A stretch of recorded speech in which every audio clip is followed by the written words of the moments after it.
कर रहे थे।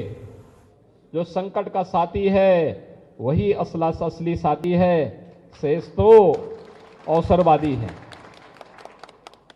और भारतीय जनता पार्टी ने यही किया। भाइयों बहनों, पश्चिमी उत्तर प्रदेश में किस किस प्रकार के लोगों को पिछली सरकारें प्रश्रय देती थी, आप देख रहे होंगे। 5 साल तक जो अपने बिलों के अंदर डूबे हुए थे, चुनाव आते ही अब फिर सिर उठा करके गर्मी दिखाने का प्रयास कर रहे हैं, लेकिन उनको नहीं मालूम कि 10 मार्च के बाद ये गर्मी शांत हो जाएगी फिर।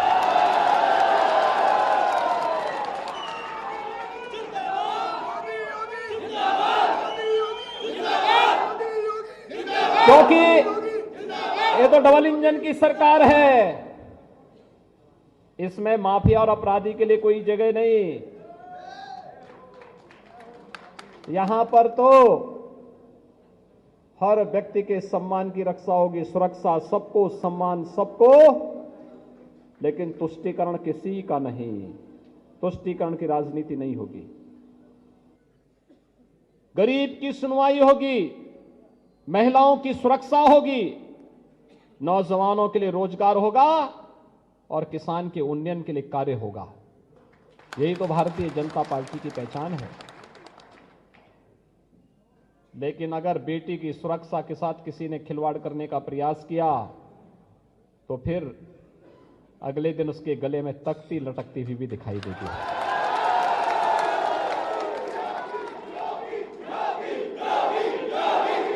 आपने देखा है ना, पश्चिम उत्तर प्रदेश में पिछली बार मैं आया था बुलंदशहर में, 2017 में पहला चुनाव प्रचार मैंने बुलंदशहर से ही किया था।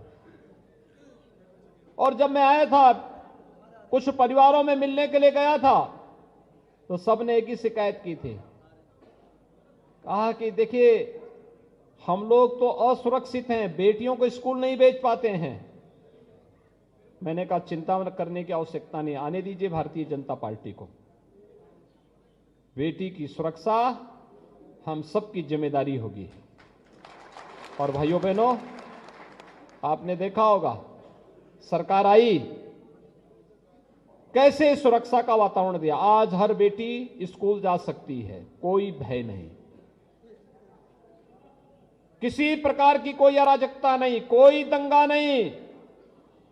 ये दंगाई, ये माफिया, ये इत्र वाले मित्र, ये सभी लोग 5 वर्ष तक बिलों के अंदर छुपे रहे और चुनाव हुए तो इत्र वाले मित्र फिर से ढूंढने लग गए अपना सहारा। लेकिन जब जेसीबी चली तो नोट की ढेर निकल पड़ी।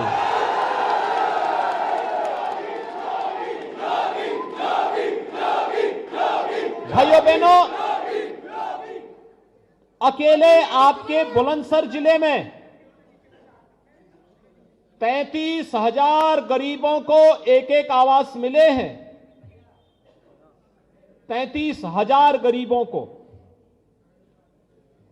एक एक आवास दिया गया है। ये आवास पिछली सरकारें भी दे सकती थी, लेकिन पहले तो सपा रही हो, बसपा रही हो या फिर कांग्रेस रही हो, सरकार आती थी तो पहले मुख्यमंत्री और मंत्री अपना आवास बनाते थे। हमने कहा नहीं, पहले इन गरीबों का मकान बनना चाहिए। और भाइयों बहनों, 33,000 मकान अकेले आपके बुलंदशहर जनपद में मिले हैं। पूरे प्रदेश की अगर मैं बात करूं, 43 लाख गरीबों को एक एक आवास दिया गया है। 43 लाख से ज्यादा है, 43,50,000 है। 43,50,000 से अधिक गरीबों को एक एक आवास मिला है। जब आवास की शुरुआत हुई थी, ये डॉक्टर महेंद्र सिंह जी ही इस विभाग के मंत्री थे। बाद में इनको पानी वाला मंत्री बनाया है, जल शक्ति मंत्री।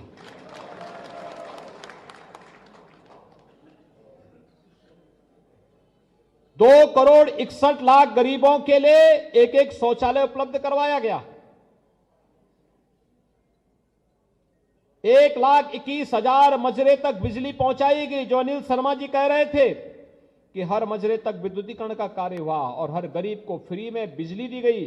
पूरे प्रदेश के अंदर 1,21,000 मजरों तक बिजली हम लोगों ने पहुंचाई, जो कभी नहीं पहुंचाई थी, वह हमने पहुंचाई। फ्री में बिजली भी दिए 1,43,000 करोड़ परिवारों को। ये काम पिछली सरकारें भी कर सकती थी, लेकिन भाइयों बहनों, जब व्यक्तिगत स्वार्थ परमार्थ पर हावी हो जाता है, व्यक्ति कुछ नहीं कर सकता। पिछले लोगों ने राजनीति को अपना व्यक्तिगत व्यवसाय माना था। शोषण का, भ्रष्टाचार करने का, अत्याचार करने का, जमीनों पर कब्जा करने का, इसे वे अपना जन्मसिद्ध अधिकार समझते थे। हमारी सरकार आई, अंतर आप फर्क महसूस कर सकते हैं। फर्क क्या है? सपा की सरकार आई, मुख्यमंत्री को पहला निर्णय लेना था। क्या निर्णय लेंगे? मुख्यमंत्री ने पहला निर्णय लिया था समाजवादी पार्टी की सरकार के समय, उन्होंने राम जन्मभूमि पर आतंकी हमला करने वाले आतंकवादियों के मुकदमे वापस लिए। और जब मेरे पास मौका आया, भारतीय जनता पार्टी ने जब मुझे मौका दिया मुख्यमंत्री के रूप में, मुझे कहा गया क्या निर्णय लेंगे? मैंने कहा मैं अन्नदाता किसानों का कर्ज माफ करूंगा। 86 लाख किसानों का 36,000 करोड़ रुपए का कर्ज माफ किया था। बेटियों की सुरक्षा के लिए एंटी रोमियो स्क्वाड का गठन किया था और अवैध बूचड़खानों पर हमेशा के लिए ताले डाल दिए गए थे। ये केवल अवैध बूचड़खानों पर ही नहीं डाले ताले, ये माफिया प्रवृत्ति पर भी हमेशा के लिए लगाम लगाने के लिए ताले पड़े थे। और मैंने उसी दिन कहा था, जो शांति से, सौहार्द से जीना चाहेगा, उसको सुरक्षा की गारंटी प्रदेश सरकार देगी। जिसने गरीबों का, कमजोरों का, सम्मानित लोगों का, व्यापारियों का, बेटियों की सुरक्षा में सेंध लगाने का कुत्सित प्रयास किया, तो उसकी प्रॉपर्टी को भी जब्त करेंगे, घर पर बुलडोजर चलाने में भी संकोच नहीं करेंगे। तब भी मैंने कहा था। भाइयों बहनों, यही प्रदेश है। सपा बसपा सपा की सरकारों में हर तीसरे दिन दंगे होते थे, हर तीसरे दिन दंगे होते थे, पर्व और त्योहार नहीं मना पाते थे, कावड़ यात्रा पे सरकार रोक लगाती थी। जब 2017 में हम लोग आए, मैंने कहा भी कावड़ यात्रा का क्या हुआ, क्यों रोक है? उन्होंने कहा साहब दंगा फसाद होता है। तो मैंने कहा फिर सरकार क्यों है? अरे दंगा फसाद रोकने का काम तो सरकार का ही होना चाहिए। कह रहे साहब संवेदनशील स्थान। मैंने कहा संवेदनशील का मतलब क्या होता है? कावड़ यात्रा निकलेगी और हेलीकॉप्टर से ले जाकर के पुष्प वर्षा भी करो, और अगर किसी ने खलल डालने का प्रयास किया तो सख्ती से निपटने का कार्य भी करो। सरकार की हनक दिखनी चाहिए, लेकिन दंगाई को भनक भी नहीं लगनी चाहिए। कब काम हो रहा है, ये जब वो दूसरे लोग की यात्रा में निकले तब उसको एहसास होना चाहिए। और इसलिए भाइयों बहनों, प्रदेश में दंगे नहीं होते। आज उत्तर प्रदेश में दंगे नहीं होते। दंगाई उत्तर प्रदेश से पलायन करते थे, और जो व्यापारी भय के मारे 2017 के पहले सपा की सरकार में, बसपा की सरकार में पलायन कर गए थे, वे वापस अपने घरों में आकर के, केराना और कंधला में आकर के फिर से अपना व्यवसाय कर रहे हैं, शान से कर रहे हैं। ये है सरकार। और इसलिए भाइयों बहनों, आज मैं आप सबका आह्वान करने के लिए आया हूं। हमें अवसर मिला, हमने सुरक्षा दी। हमें अवसर दिया, हमने अन्नदाता किसानों का सम्मान किया। हमें अवसर मिला, हमने नौजवानों के लिए नौकरी और रोजगार दिया।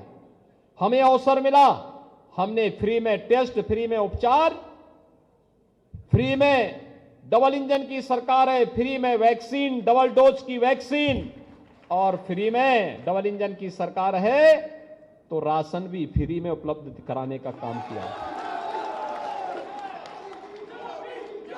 भाइयों बहनों, मैं आपसे पूछना चाहता हूं, जो ये समाजवादी पार्टी के नेता बोलते हैं फ्री में बिजली देंगे, क्या इनकी सरकार के समय बिजली मिलती थी? तो जनता जनार्दन को कौन समझाएगा? अगर ये तो अंधेरे में रहने के अभ्यस्त हैं, ये तो बिजली देंगे ही नहीं, तो फ्री करेंगे कहां से? वो तो फ्री हुई जब देंगे नहीं तो। समाजवादी पार्टी के मुखिया यही बोलते हैं, कहते हैं साहब मेरे पास एक नया अर्थशास्त्र है। तो हमने कहा भी अगर अर्थशास्त्र ही पढ़े होते तो दुनिया में किसी वर्ल्ड बैंक में होकर के कहीं अर्थशास्त्री होते। उत्तर प्रदेश के लिए अनर्थकारी नहीं बनते। जो लोग बिजली नहीं देते थे वे आज फ्री बिजली की बात कर रहे हैं। हमने बिना भेदभाव के 75 जनपदों में हर व्यक्ति तक फ्री में बिजली, एक बिना भेदभाव के बिजली देने का काम किया है। बिना भेदभाव के निर्बाध बिजली, पर्याप्त बिजली, सबको बिजली, सुरक्षा सबको दी है। दंगा मुक्त प्रदेश बनाया है, भय मुक्त प्रदेश बनाया है और विकास भी दौड़ता हुआ दिखाई दिया है। बोलते थे ये भोला सिंह जी हैं, अनिल शर्मा जी हैं, हमारे विधायक गण आते थे, सभी लोग कहते थे कि क्या बुलंदशहर में भी कोई मेडिकल कॉलेज होगा? मैंने कहा चिंता मत करो, अगला मेडिकल कॉलेज बुलंदशहर में ही होगा। और मेडिकल कॉलेज भी हमने दे दिया है, मेडिकल कॉलेज भी आपको मिल गया है। और मेडिकल कॉलेज का नामकरण भी पूर्व मुख्यमंत्री स्वर्गीय कल्याण सिंह जी के नाम पर कर दिया है।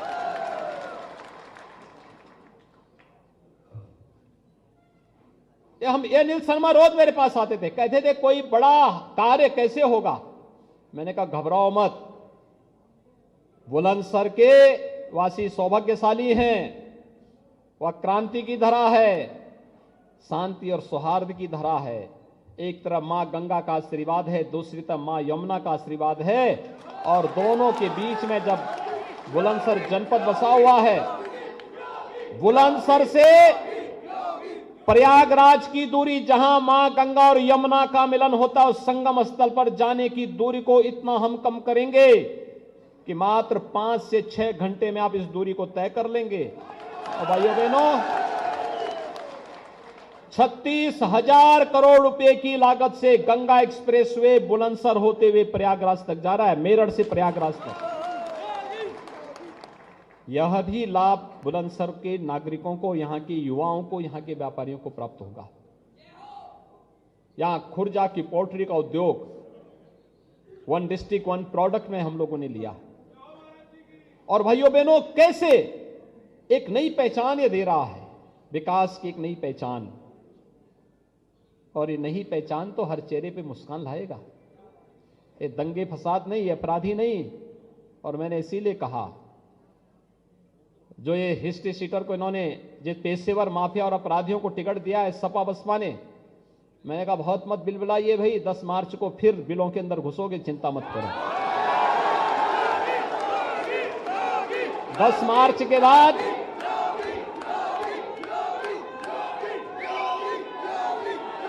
भाइयों बहनों, 10 मार्च के बाद आप देखना ये गर्मी शांत होने में 24 घंटे भी नहीं लगेंगे। और इसीलिए आज सबसे मैं अपील करने के लिए आया हूं। श्री अनिल शर्मा जी ने पूरी मेहनत के साथ शिकारपुर विधानसभा क्षेत्र का विकास कराया है, पूरी तन्मयता के साथ, पूरी मजबूती के साथ, और अपनी व्यक्तिगत समस्या को एक ओर रखते हुए। कोरोना में मैं उनसे कहता था देखो भाई आप बाहर मत निकलिए, लेकिन उस सब के बावजूद मैं देखता था न केवल शिकारपुर और बुलंदशहर की जनता के लिए, बल्कि प्रदेश के अंदर विभिन्न अलग अलग मंत्रियों को अलग अलग जनपदों का प्रभारी मंत्री भी बनाया गया था। अपने प्रभारी जनपद की जनता की सेवा भी करते थे, विभाग का कार्य अलग से निपटाते थे। और भाइयों बहनों, पूरी मेहनत से, पूरी तन्मयता के साथ, पूरी लगन के साथ उन्होंने शिकारपुर में विकास भी कराया, शासन की योजनाओं का लाभ भी दिलाया। भारतीय जनता पार्टी के कार्यकर्ताओं के साथ लेकर के आगे चल करके निरंतर शासन भारतीय जनता पार्टी की लड़ाई को आगे लेकर के चलते रहे। तो जब चुनाव का समय है तो मैं आप सबसे ये अपील करने के लिए आया हूं कि भाइयों बहनों, योग्य जनप्रतिनिधि होता है तो जनता जनार्दन की समस्या का समाधान स्वयं कर लेता है, किसी के सामने हाथ फैलाने की नौबत नहीं होती है। और ये काम आपका योग्य विधायक के रूप में से अनिल शर्मा यहां पर करते रहे। आज अवसर है चुनाव, कोरोना कालखंड है, थर्ड वेव को हम अगले 8-10 दिन के अंदर भले ही नियंत्रित करने जा रहे हैं पूरी तरीके से। लोग कहते हैं कैसे करें, हमने कहा यार देखो, हमने दंगे बंद करवाए हैं, दंगे के जिन को पूरी तरह बोतल में बंद करके दफना दिया है, अब कोरोना को भी पूरी तरह समाप्त करेंगे। सतर्कता और सावधानी आवश्यक है भाइयों बहनों, सतर्कता और सावधानी आवश्यक है। आप सबसे मेरी अपील है कि अगर प्रदेश के अंदर 5 साल तक सरकार ने जो भी कार्य किए हैं, ये हमारी ड्यूटी थी, हमारा फर्ज था। हमने अपने जवाबदेही सरकार के नाते इन कार्यों को पूरा किया। और मेरी आप सबसे अपील है, अगर आप चाहते हैं ये दंगे, ये फसाद, ये अपराध नियंत्रण करने में सरकार ने जो सफलता प्राप्त की है, इसी प्रकार से नियंत्रण में रहे और विकास और निवेश होता रहे, जिससे अपने नौजवानों को अधिक से अधिक रोजगार और नौकरी दे सके। अगर आप चाहते हैं कि पेशेवर अपराधी और माफिया और हिस्ट्री शीटर थानों का संचालन न करे, अगर आप चाहते हैं कि हर बेटी को सुरक्षा की गारंटी मिले, अगर आप चाहते हैं कि जो फिल्म सिटी का निर्माण, जेवर एयरपोर्ट का निर्माण यहीं के बगल में होने जा रहा है, यह सिलसिला अनवरत आगे बढ़ता रहे, विकास की प्रक्रिया जो स्पोर्ट्स यूनिवर्सिटी के रूप में मेरठ में स्थापित होने जा रहा है, यह अनवरत रूप से आगे बढ़ता रहे, अगर आप चाहते हैं तुष्टीकरण की राजनीति सदैव के लिए समाप्त हो, अगर आप चाहते हैं आस्था का जो सम्मान कावड़ यात्रा के माध्यम से, ब्रज तीर्थ विकास परिषद के माध्यम से प्रदेश के अंदर अयोध्या में श्री राम जन्मभूमि मंदिर निर्माण के माध्यम से आगे बढ़ रहा है, यह अनवरत जारी रहे, तो भाइयों बहनों इसके लिए एकमात्र विकल्प है और वह विकल्प है भारतीय जनता पार्टी। आप सभी भारतीय जनता पार्टी के समर्थन में अपना आशीर्वाद देने को तैयार हैं? सभी लोग आप सबसे मेरी अपील है, भाइयों बहनों आप सबसे मेरी अपील होगी, कुछ चीजों को हमें देखना होगा। जैसे सरकार चली है, सरकार ने अच्छा काम करने का प्रयास किया, कुछ चीजें हैं जिस पर कार्य कर रहे हैं, जैसे धनगढ़ और बघेल समाज की समस्या का समाधान सरकार कर रही है कार्य, जैसे अहेरिया समाज को अनुसूचित जाति में शामिल करने की कार्रवाई, हमने पत्र लिखा है। मैं उनके प्रतिनिधियों को अभी 1 महीने पहले लखनऊ में बुलाया था और मैंने उनको बुलाया, मैंने रजिस्ट्रार जनरल इंडिया को एक पत्र लिखा है और उनसे इस बात का आग्रह किया है कि इस मामले में इनके साथ न्याय होना चाहिए। इसी प्रकार से मीणा समाज की समस्या का समाधान ही सरकार है, अच्छी सरकार समाधान करेगी, लोकप्रिय सरकार समाधान करेगी, सरकार लगातार इसके प्रति संवेदनशील है। और मेरी आप सबसे अपील है कि समस्या का समाधान अच्छे जनप्रतिनिधि करेंगे, सरकार करेगी।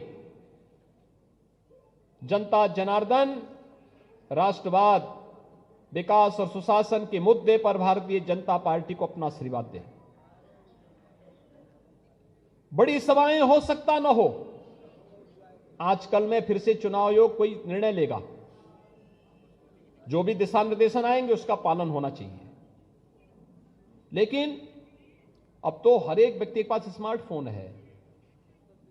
टेलीफोन के माध्यम से, फेसबुक के माध्यम से, इंस्टाग्राम के माध्यम से, व्हाट्सएप के माध्यम से और भी हम लोग तमाम प्रकार से अपने आयोजन करके लोगों को संदेश पहुंचाने का कार्य कर सकते हैं। अच्छे कार्यों की बारे में जानकारी दे सकते हैं। भाजपा आवश्यक क्यों, इसको लेकर के एक अभियान चला सकते हैं। सोशल मीडिया प्लेटफॉर्म का बेहतर उपयोग कर सकते हैं। और इस देश से आप में से हर व्यक्ति को अनिल शर्मा बनना पड़ेगा। एक एक व्यक्ति को बनना पड़ेगा। हर व्यक्ति मिलकर के जब इस कार्यक्रम को आगे बढ़ाएगा तो भाइयों बहनों अवश्य सफलता प्राप्त होगी। और मेरी आप सबसे अपील होगी कि श्री अनिल शर्मा जी को कमल चुनाव चिन्ह पर शिकारपुर विधानसभा क्षेत्र से, श्री प्रदीप चौधरी को बुलंदशहर से, श्री देवेंद्र सिंह लोधी को स्याना से, श्री संजय शर्मा को अनूप शहर से, श्री सीपी सिंह को डिबाई से, श्रीमती मीनाक्षी सिंह खुर्जा सुरक्षित सीट से और श्री लक्ष्मी राज चौधरी को सिकंदराबाद विधानसभा सीट से भारी बहुमत से विजयी बनाने, कमल के निशान पर विजयी बनाने की अपील करने के लिए मैं आया हूं। आप सब ये जो उत्साह दिखाया है इसके लिए आप सबको मैं हृदय से धन्यवाद देता हूं और आपको आश्वस्त करता हूं कि सरकार भारतीय जनता पार्टी के बनने के साथ ही जो यात्रा राष्ट्रवाद, विकास और सुशासन का चल रहा है, यह अनवरत इसी रूप से आगे चलता रहेगा। आप सबके प्रति मेरी शुभकामनाएं। धन्यवाद। जय हिंद। मेरे साथ बोलेंगे भारत माता की, भारत माता की, भारत माता की। तो बुलंदशहर से सीएम योगी आदित्यनाथ को आप सुन रहे थे। उन्होंने कहा कि बुलंदशहर को पहचान बीजेपी ने दिलाई है और इसके साथ ही सीएम योगी ने समाजवादी पार्टी के साथ साथ बसपा और कांग्रेस को भी निशाने पर लिया। उन्होंने सरकार की तारीफ करते हुए कहा कि डबल इंजन की सरकार ने कई बेहतर काम किए हैं और आगे भी इसी तरह से काम करेगी और समाजवादी पार्टी ने माफियाओं को टिकट दिए हैं। और साथ ही साथ एक चेतावनी भी दी गई सीएम योगी आदित्यनाथ की तरफ से कि माफियाओं को इस बार अंडरग्राउंड कर देंगे।